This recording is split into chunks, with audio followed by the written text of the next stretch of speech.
shooter. I love him, to be honest. I think probably he went through some trauma in his life. Probably he was.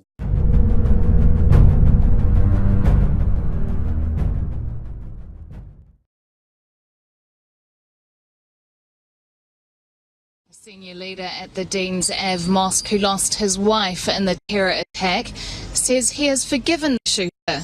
It's an extraordinary gesture to the man who killed so many of his friends. Thomas Mead is outside Hagley College where families are gathering. And Thomas, this is a gesture the man says his wife would have wanted. That's right. Good evening, Mike. Many people will remember Farid Ahmed from our initial coverage. We first met him in the minutes after that terrible massacre, and at that time he had not heard of the fate of his wife, and he has since received some terrible news. This is the story of Husma Ahmed. To have a memory of three of us. Gathering to remember a woman loved by all who met and knew her. Husna Ahmed ran classes for children at the mosque while her husband gave sermons. She was probably more open than me. She could reach anyone. She was magnetic.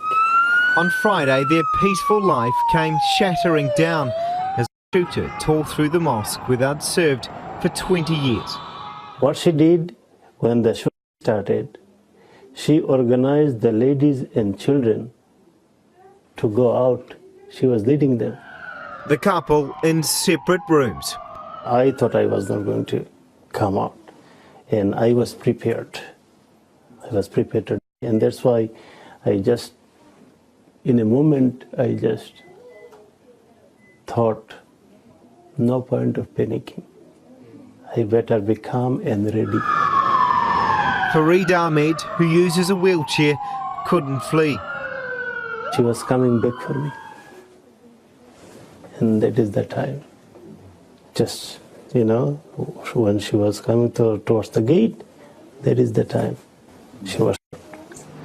On Friday outside on the cordon in the hours following the terrorist attack, Farid spoke to Newtub, hoping his wife was okay. I don't know where my wife is. She was in the ladies' room. The news, the worst he could imagine.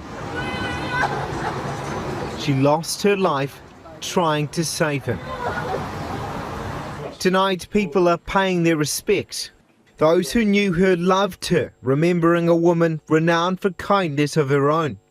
Our daughter lived here with him for a year, and she was always sharing.